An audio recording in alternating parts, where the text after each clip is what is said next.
Good afternoon, everyone. My name is Allie Strong Martin, and I am the Communications Coordinator at Anchor. We are so glad that you joined us today, and it is my pleasure to introduce today's speakers. Thank you, Allie, and thanks so much to Anchor for supporting today's webinar. This is Laureen Reagan, and I'll be starting out our presentation on health risk-informed telemedicine. And as we start today's discussion, we'd like to start it with some information about health disparities for people with intellectual and developmental disabilities.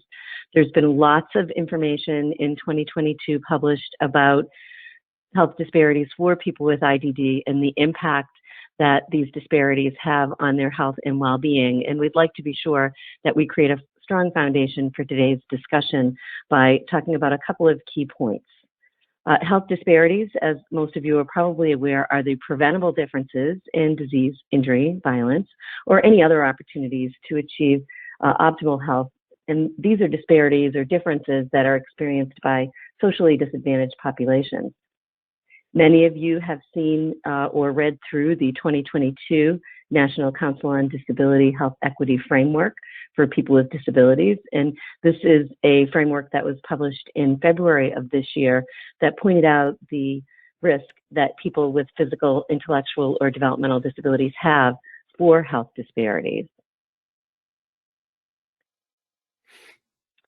So before we go on to our next section, we really just want to emphasize that and we think this is important to today's discussion, that when healthcare needs for people with IDD are not addressed, we see increases in chronic disease burden, increase in health risk, increased acute care costs, including emergency department visits and hospital admissions. We see an increase in functional disability, an increase in Medicaid program, acute healthcare costs, and an increase as well in LTSS waiver costs as a result of the increased functional disability. And on the other side, first and foremost, we see a reduced quality of life for the people we're supporting. We see reduced health of the Medicaid program overall, and we lose our opportunities to bend that Medicaid program cost trend when we don't pay attention to healthcare needs for people with IDD. And then finally, because so many people in our states are dependent upon Medicaid for their health care, we see a reduction in the health of the state's population. So after laying that foundation, I'd like to introduce Dr. Craig Escudé, President at IntellectAbility, who will talk with us about the health risk screening tool. Thank you, Laureen, for setting the stage and bringing light to all of the challenges that many of us are aware of and deal with on a regular basis. The rest of the presentation, we're going to focus on tools and really a new project that we think can really impact the health and wellness of people with intellectual and developmental disabilities.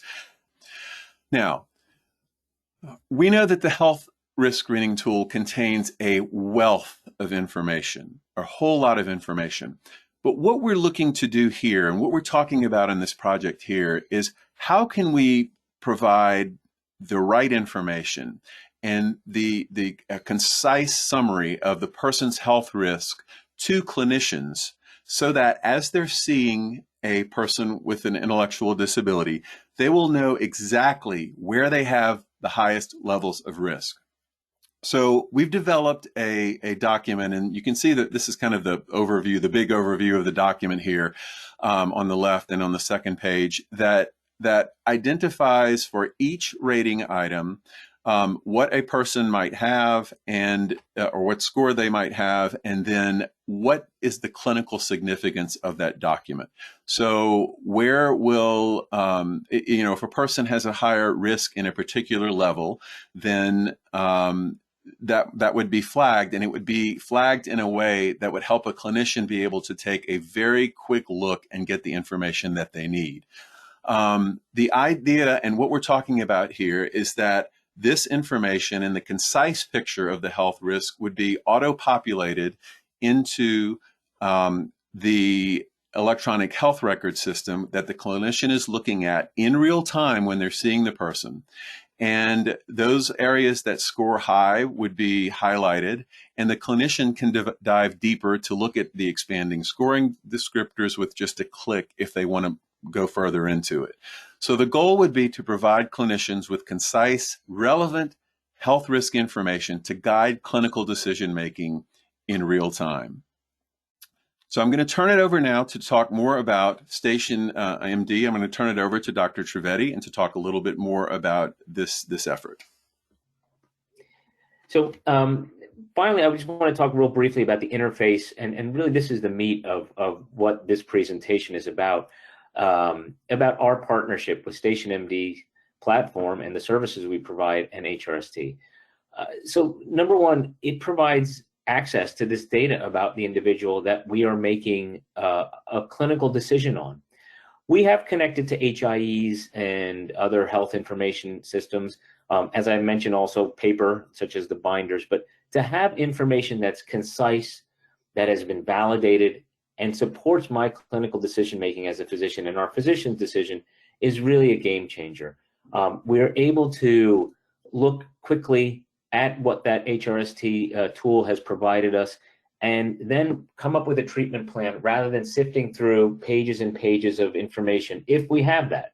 And oftentimes that includes everything from a colonoscopy that someone had 2-3 years ago to information that's not necessarily relevant to what this telehealth visit is about.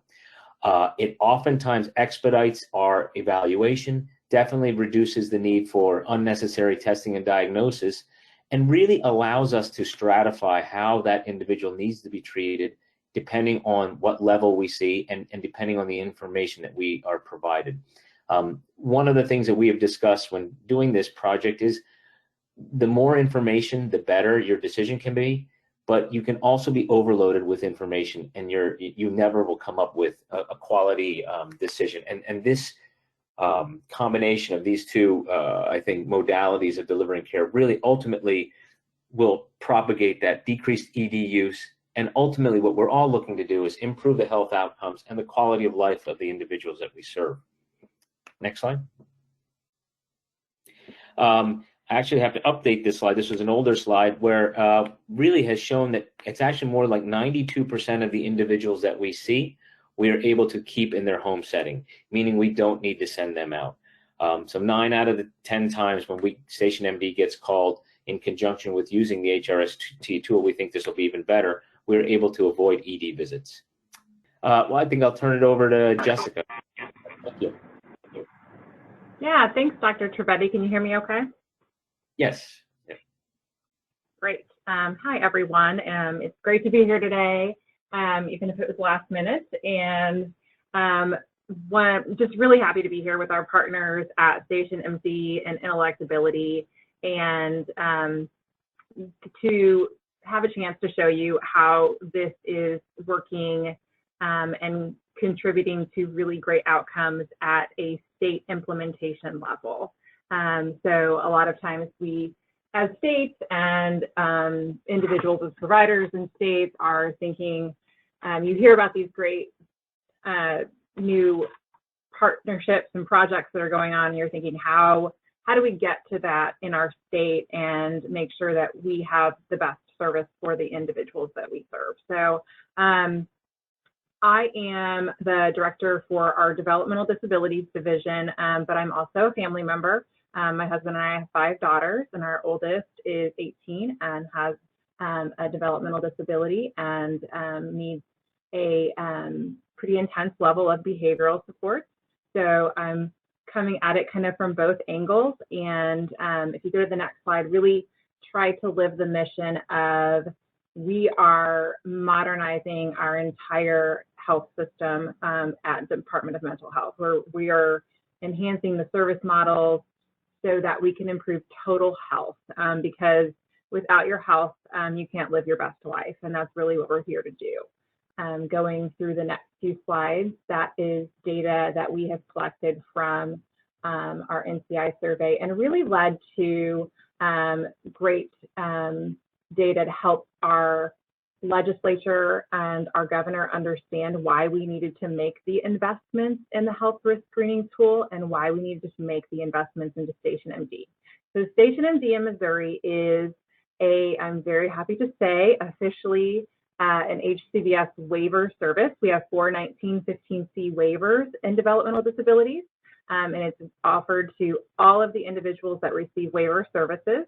And all they need to do is make the phone call or connect through the app, and the individual, the residential provider, the DSP, the family, whoever is there and helping the individual or the individuals themselves can call StationMD at any time and get the support that they need to help understand if they need to go to the ER urgent care or how to address what's going on with them. We encourage them to call or make contact at really with any concerns that they have from a medical perspective, and then the StationMD doctors are there to, and Dr. Trivedi showed a slide with like 88%. It's always above 90% for a treat, treat at home rate for us. So the savings alone from the implementation of that, not to mention the increase in quality of life, and the avoidance of impact on the workforce from having to send staff with someone to an ER. There's just so much positive outcomes in this service. On the next slide is information about, you can see we put a lot of resource information out there for our families and our providers to understand how to use the service and how it works. And then we have our health risk screening tool on the next slide. And that is something that we have started, and it is really going to be required by everyone in a waiver starting in July of next year. And so we'll have information on all of the health risks and the health scores or health levels of all of the individuals that we serve, and really start to be able to break down that information and make decisions and see how the impact is going. On the next slide, you can see kind of where it all fits together here is that now we have a system where as we get it set up, we will have a individual who's in our waiver, and they will have their health risk screening tool completed with their plan, and that information will be available to their to the StationMD physician when they have a concern. So that family member or that individual may make a phone call to the StationMD physician, and they will be able to see everything about their conditions and their health risks, and then listen to the individual and family about what's going on currently with the symptoms, and be able to make a really informed decision about how best to advise them on what to do next. So this is really exciting for us going forward to know that we're going to be able to provide this level of support for the individuals that we serve. So I think that might be the last slide that I have, and just happy to answer any questions. That is, thank you, Jess and Malik and Lorene, and this is Craig, and we thank you all for joining us today. Well, I think that's all the time we have for today. If any of you have other questions, please reach out through email to any of us, and we look forward to sharing more later with the results of all of the work that we are collaborating together with. And again, just thank you for joining us today and for all of the work that you do in support of people with intellectual and developmental disabilities.